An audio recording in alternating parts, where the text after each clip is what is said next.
Supriyani, guru honorer sekolah dasar yang dituduh memukul muridnya di Kecamatan Baito, Konawe Selatan, Sulawesi Tenggara, berkali-kali membantah melakukan penganiayaan anak kadit Intelkam Polsek Baito, Ibda Wibowo Hashim.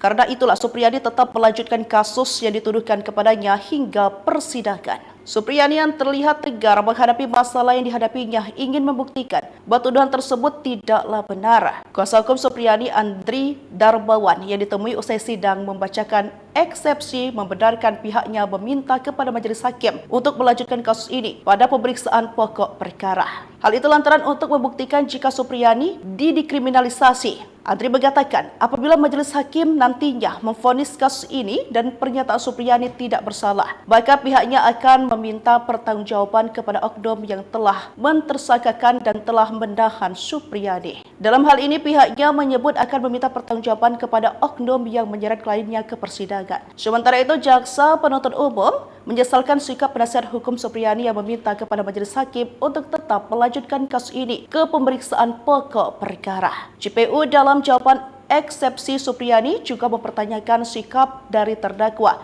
yang ingin kasus ini tetap dilanjutkan ke pemeriksaan pokok perkaranya. Sementara pada sidang perdana, pihak terdakwa justru meminta waktu 1 minggu untuk menyusun eksepsi. Menurutnya hal tersebut sudah tidak berkesesuaian dengan prinsip penegakan hukum yang cepat dan berbiaya ringan.